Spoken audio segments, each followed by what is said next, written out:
코로나19 바이러스 사태가 전 세계적으로 확산되고 있습니다. 벌써 66만의 사람들이 감염되었고 3만 명이 넘는 사람들이 목숨을 잃었습니다. 더 안타까운 것은 이것이 언제 종료될지, 어떻게 사그러들지 전혀 예측을 할 수 없다는 것이죠. 특별히 의료 체계가 열악한 아프리카나 또 개발도상국, 또 저개발 국가들에서는 이 문제가 앞으로 더 어떻게 확산될지 가늠조차 할 수 없는 그런 상황입니다. 주요 도시마다 봉쇄 수준에 달하는 조치들이 이루어지고 있고 생필품을 사재기하고 폭력 사태도 여럿 벌어지고 있는 일들이 뉴스를 통해 많이 보도되고 있습니다. 이런 와중에 또 온 국민의 공분을 사는 사건이 국내에서 또 벌어졌는데요. 소위 N번방 사건이라고 불리는 디지털 성착취, 성범죄, 또 그것을 녹화하여 돈을 받고 유포한 입에 담기도 사실은 굉장히 부적절하고 굉장히 모든 국민들에게 공분을 산 사건이 아직도 진행 중입니다. 그 몇몇 사람들을 구속하기는 하였으나 여전히 그런 활동들이 아주 펼쳐지고 있고 그것과 연관된 사람들이 수십만 명에 해당된다는 슬픈 뉴스를 우리가 지난주에 또한 접하였습니다. 이런 뉴스들을 접하고 있으면 세상적으로는 바이러스가, 또 내부적으로는 인간의 이 부도덕함과 죄악이 이 세상을 가득 뒤덮고 있다라고 하는 참담한 기분으로부터 우리가 벗어날 수가 없습니다. 하나님께서 진노하시는 때가 가까이 오는가? 예수님이 재림의 때가 임박한 것은 아닌가? 창세기 11장의 이 바벨탑 사건의 그 죄악의 장면을 우리가 목격하고 있는 듯한 참담한 심정을 금할 수가 없습니다.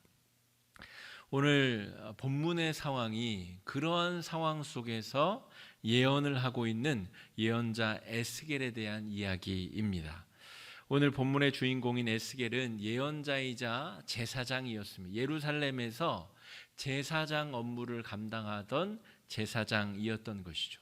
그런데 어느 날 나라가 망조가 들어서 이 예루살렘에 있는 1만 명의 사람들이 포로로 바벨론으로 끌려가게 됩니다. 남유다가 멸망하게 된 때가 주전 586년인데 이 에스겔이 바벨론으로 먼저 끌려가게 되는 때가 10년 전 597년쯤 됩니다. 그러니까 나라가 망조가 들어서 이제 바벨론의 침공을 받고 1차 포로들로 포로들이 10,000명 이상 끌려간 상황에 제사장 에스겔도 끌려가게 된 것이죠. 그래서 그 바벨론 땅에서 하나님의 계시를 받아 백성들에게 말씀을 선포하고 있는 사람이 예언자 에스겔이라 하는 것이죠. 에스겔은 정말 짐승처럼 쇠사슬에 끌려 바벨론까지 가서 그곳에서 하나님의 그 말씀을, 하나님의 뜻을 백성들에게 선포하고 있는 상황입니다. 여러분, 나라가 망조가 들었다는 것은 참으로 견디기 힘든 일이죠. 우리가 지금 이 코로나19 사태로 전 세계가 함께 어려움을 겪고 있는 비슷한 심정을 이 에스겔이 경험하고 있다라고 하는 것입니다. 당시에 유다의 상황이 어떤 상황이었냐면 두 강대국 사이에 끼어 있는 상황이었습니다. 남쪽으로는 애굽이라는 제국이 버티고 있었는데 애굽은 노쇠한 제국, 이제 곧 망하게 될 거대한 제국, 바벨론이라고 하는 신흥 제국은 이제 막 발흥하고 있는 아주 강력한 제국 사이에 유다가 놓여 있었던 것이죠. 그런데 에스겔이 끌려가게 되는 이 주전 597년도 상황은 엘리야김이라고 하는, 여호야김이라고 하는 왕이 통치하고 있었는데 이 왕은 애굽 왕 느고가 세워준 왕입니다. 그러니까 이 엘리야김은, 여호야김은 두 왕국 사이에서 어느 나라의 줄을 잡아야 되는지를 갈등하고 있었던 사람입니다. 심정적으로는 바벨론을 붙잡아야 되는데 애굽의 눈치가 보이는 상황. 그래서 애굽의 편에 섰다가 바벨론의 침공을 받아서 예루살렘이 완전히 폭삭 점령을 당하고 그 당시에 10,000명이 끌려갈 때에 에스겔도 끌려갔다는 것이죠. 그리고 이 남유다는 10년 후에 완전히 멸망을 당하게 됩니다. 여러분, 에스겔이 하나님의 뜻을 선포해야 되는 자리가 조금 더 우리가 깊이 묵상하자면 쉽지 않은 예언자의 자리입니다. 나라가 멸망하여서 온 국민들과 나라의 자긍심이 땅바닥에 떨어진 상태입니다. 당시의 상황은 나라가 나라끼리 전쟁을 하면 군사력으로 전쟁한다고 생각하던 때가 아닙니다. 신들과 신들이 싸움을 벌여서 이쪽 신이 저쪽 신을 짓밟아 버린 상황이 전쟁을 이긴 상황인 것이죠. 바벨론의 신은 마루둑이라는 신입니다. 이 마루둑이 여호와를 이겨버린 상황. 그러므로 에스겔은 지금 하나님의 계시를 받음에도 불구하고 여호와는 마루둑에게 패한 상황이라는 것이 온 지금 이 바벨론과 패배자 이 남유다의 사람들의 마음속에 가득 적셔 있었던 상황인 것이죠. 게다가 에스겔은 포로 상황에서 예언자의 직무를 감당하다가 아내마저 죽게 됩니다. 그런데 아내의 죽음도 슬퍼하지 말라고 하나님께서 명령하십니다. 이것이 남유다가 멸망당했을 때의 하나님의 마음과 똑같다는 것이죠. 이들이 멸망당해 하나님이 슬퍼해야 되지만 이렇게까지 하지 않고서는 이들의 남은 그 영적인 삶을 포기해야 되기 때문에 하나님은 망해버린 남유다를 보고서도 눈물을 흘릴 수 없는 그런 상황. 그것이 에스겔이 아내가 죽었음에도 불구하고 하나님이 너는 울지도 말고 곡하지도 말고 슬퍼하지도 말아라. 예언자가 이런 고통과 절망을 겪어내고 있다 하는 것입니다. 여러분, 하나님 없이 이 시대를 지나고 있는 사람들은 얼마나 큰 고통과 절망을 겪고 있을까요? 우리는 하나님을 믿고 믿음과 소망 가운데 이 시기를 기도하며 지내고 있는데 하나님을 믿지 않는 사람들은 어떻게 이 시간들을 지내고 있을까? 상상만 해도 참으로 어려운 시간을 지내고 있을 것이 분명합니다. 여러분, 에스겔은 자기 혼자 이 위기를 잘 넘어가고자 하나님의 계시를 받고 있는 것이 아닙니다. 에스겔이 해야 되는 일은 절망과 공포 가운데 있는 이 유다 사람들, 포로로 끌려와 나라가 망해버린 백성들에게 하나님의 그 희망의 소식을 전해야 된다는 것이 에스겔이 지금 해야 될 사명인 것이죠. 교회도 마찬가지입니다. 온 세계가 코로나19 사태 때문에 지금 정신적인 이 공황, 정신적 붕괴 상태에 처해 있습니다. 하나님을 믿는 하나님의 백성들, 하나님을 믿는 교회가 에스겔처럼 이 시대에 희망과 회복을 선포해야 될 사명이 우리 가운데 있습니다. 지난 2주간 국무총리가 더 강력한 사회적 거리두기를 촉구하였습니다. 대부분의 교회들은 온라인 예배로 혹은 가정 예배로 전환하여서 이런 정부의 시책에 동참하였습니다. 그런데 몇몇 교회들은 고집스럽게 또 집회 예배를 강행하였다가 몇몇 교회들에서 또 확진자가 여럿 발생하는 일이 벌어졌습니다. 그런 뉴스들이 돌자 많은 사람들이 교회를 지적하고 교회를 염려하기 시작하였습니다. 세상 사람들이 교회를 염려하는 일이 실제로 벌어진 것이죠. 교회가 세상을 안심시키고 세상에게 희망을 선포해야 되는데 세상이 교회를 염려하도록 하였다 하는 것이죠. 이것은 바람직한 지혜로운 태도는 아니다 싶습니다. 여러분, 우리가 처한 이 상황이 지금 에스겔이 하나님의 뜻, 하나님의 말씀, 하나님의 능력의 말씀을 선포해야 된다라고 하는 관점에서 오늘 말씀을 우리가 주의 깊게 한 걸음 더 들어가 살펴보면 좋겠습니다. 첫 번째 우리가 살펴볼 말씀의 주제는 인간의 실패가 하나님의 실패를 나타내는 것은 아니다라고 하는 것입니다. 북이스라엘은 이미 주전 722년에 멸망하였습니다. 그리고 한참의 시간이 지나서 남유다도 멸망하게 되었죠. 명실공히 북왕국과 남왕국, 하나님의 백성이 완전히 멸망하게 된 것입니다. 이러한 상황에서 에스겔은 그러나 하나님의 희망은 이 남유다 이스라엘 백성들에게 향하고 있다. 마른 뼈가 다시 하나님의 군대로 살아나는 것처럼 하나님의 계획은 이 멸망당한 백성 위에 여전히 머물고 있다라고 하는 하나님의 뜻이 선포되고 있습니다. 사람들이 죄악으로 말미암아 실패하고 나라가 멸망하였지만 이 바벨론 사람들이 생각하듯이 마루둑이 여호와를 이긴 것이 아니다 하는 것이죠. 하나님이 죽어버리고 하나님이 사망한 것이 아니라는 것을 기억해야 됩니다. 여러분, 그 대단했었던 바벨론 지국이 지금 남아 있습니까? 마루둑 신을 섬기는 사람들이 여전히 존재하고 있습니까? 그렇지 않다는 것이죠.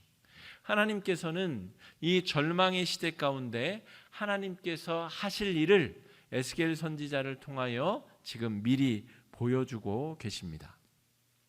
에스겔서 30장 25절 말씀 띄워주시면 한번 같이 읽어보겠습니다. 오늘 본문에는 없습니다. 우리 앞에 화면을 보시고 한번 읽어보겠습니다. 시작. 내가 바벨론 왕의 팔은 들어주고 바로의 팔은 내려뜨릴 것이라. 내가 내 칼을 바벨론 왕의 손에 넘기고 그를 들어 애굽 땅을 치게 하리니 내가 여호와인 줄 그들이 알리라. 제가 아까 배경 설명 드린 걸 잠깐 생각해 보세요.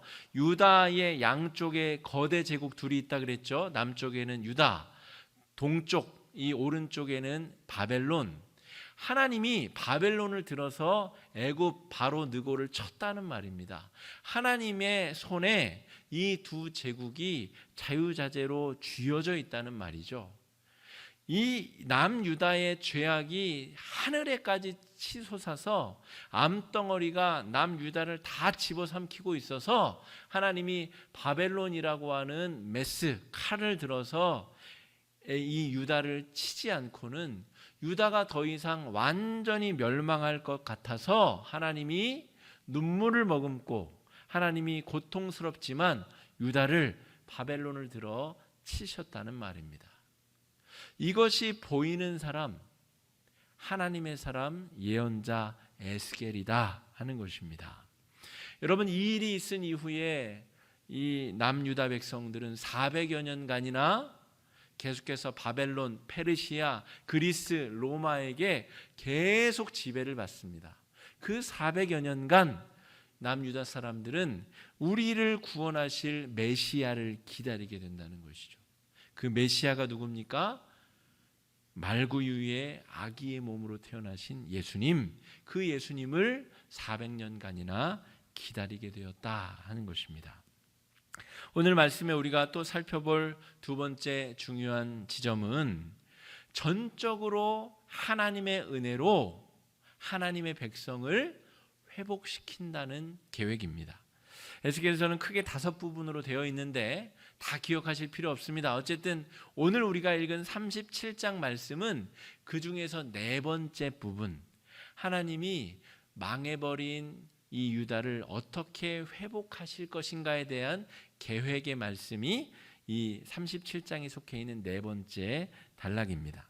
그런데 오늘 2절 말씀을 보면 주님이 묻습니다. 에스겔을 환상 중에 뼈의 골짜기로 데려가셔서 묻습니다. 에스겔아, 봐라, 이 뼈들이 가득한 골짜기에 네가 섰는데 이 뼈들이 능히 살 수 있겠느냐? 그러자 에스겔이 뭐라고 대답하는지 아십니까? 주께서 아시나이다. 왜 그렇게 대답했을까요? 저라도 그렇게 대답했을 것 같아요. 살겠습니다. 살아날 것 같습니다. 그렇게 말할 근거가 전혀 없는 거예요. 완전히 깡그리 말라버린 뼈다귀들의 조각들이 가득한 골짜기, 사망이 가득한 골짜기에 선 에스겔은 살아날 게 분명해 보입니다. 저기 보십시오. 저들이 곧 살아나서 군대가 될 것입니다라는 희망이 1도 보이지 않는 것입니다. 그래서 그런 희망이 없기에 이거 안 되겠는데요? 그렇게 말할 수는 또 없는 거죠. 그래서 주께서 아시나이다 이렇게밖에 대답할 수가 없었던 거예요. 그런데 그 대답을 어여삐 보신 하나님이 에스겔에게 환상을 보여주시는데, 에스겔이 선포하자마자 이 뼈 저 뼈가 들어맞아서 핏줄과 근육이 살갗이 덮여져서 이 뼈다귀들이 큰 군대로 변화되는 놀라운 환상을 하나님이 보여주고 계시다 하는 것입니다. 우리 로마서 8장 6절 말씀 한번 읽어보겠습니다. 앞에 화면을 보시고 한번 읽어보겠습니다. 시작. 육신의 생각은 사망이요 영의 생각은 생명과 평안이니라. 육신의 생각은 하나님과 원수가 되나니 이는 하나님의 법에 굴복하지 아니할 뿐 아니라 할 수도 없습니다. 7절 말씀이 이렇게 이어집니다. 육신의 생각은 사망이요 영의 생각은 평안이니라. 오늘 에스겔이 이 사망의 골짜기에서 본 것이 무엇이죠? 사람의 눈으로는 볼 수 없는 영의 눈으로만 볼 수 있는 하나님의 계시. 그러므로 여러분, 교회는 육신의 눈으로밖에 볼 수 없는 이 세상 가운데서 하나님이 보여주시는 영의 눈으로 하나님이 하실 일을 보고 하나님의 일을 선포해야 될 사명이 있는 사람들입니다. 이것은 전적으로 하나님의 권능으로, 하나님의 은혜로만 가능한 일입니다. 뼈들이 저들의 능력으로 붙어가지고 살아날 수 있는 것이 아니라는 말이죠. 하나님께서 생기를 불어넣어 주시고 하나님께서 기적을 베푸셔야 가능한 역사가 오늘 이 뼈의 골짜기에 벌어진 하나님의 생명의 역사입니다. 여러분, 2002년도에 여러분 우리 한일 월드컵이 열렸죠. 제가 우리 1차전 우리 폴란드전을 광화문에 가서 봤는데요. 거기서 첫 번째 황선홍 선수가 아마 첫 골을 넣었는데 그 첫 골을 본 그 장면을 아직도 잊을 수가 없어요. 그때만 해도 우리나라가 4강에 올라가리라는 것은 한 번도 상상한 적이, 온 국민이 상상한 적이 없죠. 그런데 실제로 우리나라가 4강에 올라서는 기염을 토해내게 됩니다.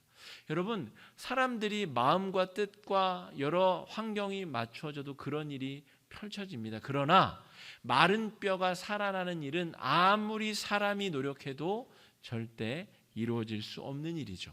하나님께서 하셔야만 그 일이 가능한데, 하나님은 오늘 망해버린 유다 백성들을 향하여 이 마른 뼈가 하나님의 군대로 되살아나듯이 살아날 것이다. 믿음과 소망 가운데 회복될 것이다. 회복의 메시지를 선포하고 계십니다. 그런데 아직까지 다 끝난 것이 아닙니다. 이 뼈 저 뼈가 들이맞고 핏줄과 가죽과 살갗이 덮여지지만 아직 그 생명체에는 생기가 들어가지 아니하였다 하는 것이죠. 우리 6절 말씀, 우리 오늘 에스겔서 37장 6절 말씀 한번 읽어보겠습니다. 시작. 너희 위에 힘줄을 두고 살을 입히고 가죽으로 덮고 너희 속에 생기를 넣으리니 너희가 살아나리라. 또 내가 여호와인 줄 너희가 알리라 하셨다 하라. 하나님이 생기를 불어넣어 주시는데 생기의 의미는 무엇이냐면 내가 여호와인 줄 너희가 알리라 하셨다 하라. 그러니까 하나님이 살아계신 것을 알고 믿는 것이 생기의 본질이다 하는 것이죠. 그러므로 여러분, 살아있다고 다 살아있는 것이 아니라는 말입니다. 하나님의 존재를 믿고 알고 있지 못하는 사람은 그냥 뼈와 가죽과 살갗은 있을지 몰라도 참으로 살아있는 것이 아니다 하는 것이죠.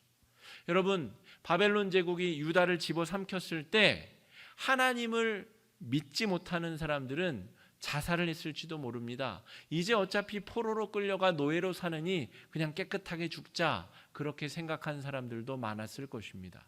그런데 여러분, 끝까지 살아남은 사람은 에스겔을 통하여 보여주시는 이 놀라운 생명의 역사를 경험하게 된다는 것이죠. 하나님을 아는 사람, 하나님을 믿는 사람, 하나님의 이끄심을 받는 사람들이야말로 이 죽음의 골짜기가 생명의 군대로 되살아나는 능력을 경험하게 될 사람들이다 하는 것이죠. 우리 성도님들이 그런 축복과 은혜를 누릴 수 있게 되기를 간절히 바랍니다. 우리 지금 이탈리아가 아주 심각한 상황인데, 이탈리아 롬바르디아 지역에서 근무하는 이 독일인 의사, 자신은 무신론자인데 이 사태를 경험하며 하나님의 도우심을 간절하게 바라게 되는 유신론자로 바뀌게 되었다는 이 줄리안 우어반이라고 하는 사람의 이 중보기도 편지가 아주 화제를 모으고 있습니다. 잠깐 내용을 읽어드리겠습니다. 불과 2주 전까지만 해도 저와 제 동료들은 무신론자였습니다. 그도 그럴 것이 저희 의사들은 인간의 지식으로 신의 존재를 거부하는 걸 이미 배워온 사람들이거든요. 매주 교회를 가시는 부모님은 저를 늘 비웃었습니다. 이제 저희는 인정합니다. 우리 인류는 이제 한계에 봉착했습니다. 더 이상 할 수 있는 게 없습니다. 매일매일 더 많은 사람들이 죽어갑니다. 그리고 저희들은 지칠 대로 지쳐 있습니다. 동료 둘은 이미 죽었고 다른 동료들은 벌써 감염되었습니다. 저희는 이제 실감합니다. 우리 인간이 할 수 있는 영역은 이미 끝났다는 것을요. 우린 하나님이 필요합니다. 몇 분이라도 시간이 날 때마다 저희는 하나님께 도움을 간구하는 기도를 올립니다. 저희 같은 무신론자가 매일 저희에게 평안을 주십사 하고 환자들을 잘 돌볼 수 있도록 도와주십사 하고 기도를 드립니다. 이 중보기도문을 다 읽은 것은 아니지만 중간에 필요한 내용만 제가 읽었습니다. 무신론자였던 의사가 죽음의 현장을 바라보고 인간의 의술로 할 수 있는 영역을 넘어가 버리자 하나님의 존재를 믿고 중보기도를 할 수밖에 없는 유신론자로 바뀌게 되었다는 것이죠. 고난이 우리에게 주는 유익이라고 하는 것은 이런 것입니다. 고난을 우리가 막아낼 수는 없으나 고난 속에서 하나님의 존재를 찾지 못한다면 고난이 주는 유익, 그 작은 유익조차도 우리가 발로 걷어차버리는 연약한 자들이 될 수밖에 없습니다. 육체만 살았다고 진짜 살아있는 것이 아닙니다. 여러분, 코로나19 사태를 지나며 우리 대한민국 국민들 또 전 세계 사람들은 하나님의 존재를 깨닫고 알 수 있는 절호의 기회를 맞이하게 되었습니다. 또 교회는 예언자처럼 오늘 생명의 복음을 선포하는 에스겔처럼 교회가 하나님 앞에 그렇게 쓰임받는 존재가 되어야 하겠습니다. 성도들은 세상 속에서 하나님의 존재를 널리 알리고 하나님의 살아계심을 통하여 생기가 온 세상에 불게 하는 놀라운 역할을 우리가 감당해야 되겠습니다. 신약의 언어로는 이 생기가 바로 예수 그리스도를 상징합니다. 오늘 우리 요한복음 11장 25절로 27절까지 말씀 저 여러분 큰 목소리로 한번 읽겠습니다. 예수께서 이르시되 나는 부활이요 생명이니 나를 믿는 자는 죽어도 살겠고 무릇 살아서 나를 믿는 자는 영원히 죽지 아니하리니 이것을 내가 믿느냐. 이르되 주여 그러하여다. 주는 그리스도시요 세상에 오시는 하나님의 아들이신 줄 내가 믿나이다. 에스겔서 37장 9절 10절도 읽을 텐데 여러분, 교회와 성도들이 이 세상에서 해야 될 사명을 하나님이 에스겔에게 말씀하시고 또한 저와 여러분에게도 똑같이 말씀해 주시는 내용입니다. 이 말씀을 읽고 오늘 말씀을 마치겠습니다. 한번 같이 읽겠습니다. 시작. 또 내게 이르시되 인자야 너는 생기를 향하여 대언하라. 생기에게 대언하여 이르기를 주 여호와께서 이같이 말씀하시기를 생기야 사방에서부터 와서 이 죽음을 당한 자에게 불어서 살아나게 하라 하셨다 하라. 이에 내가 그 명령대로 대언하였더니 생기가 그들에게 들어가매 그들이 곧 살아나서 일어나 서는데 극히 큰 군대더라. 아멘. 우리가 다가오는 한 주간도 에스겔처럼 생기를 불게 만드는, 그래서 죽어있는 뼈 무더기에 하나님의 생명을 공급하는 귀한 사명을 감당해내실 수 있기를 간절히 축복합니다. 함께 기도하시겠습니다.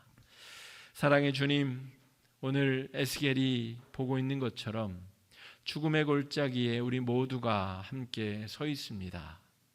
아무도 이러한 일을 원한 것은 아니지만 인간의 죄악이, 인간의 탐욕이 이러한 일들을 만들어내었음을 부인할 수 없습니다.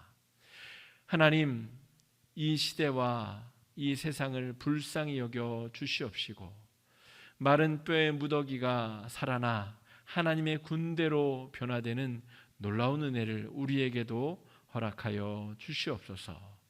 이 시대와 이 세상 가운데 생명의 기운 예수 그리스도를 아는 생명의 바람 불게 하여 주시사 이 어려움을 견뎌내고 하나님의 존재, 하나님의 살아계심을 경험하고 선포하는 일들이 많아지도록 축복하여 주시옵소서. 은혜를 감사드리옵고 예수님 이름으로 간절히 기도드립니다. 아멘.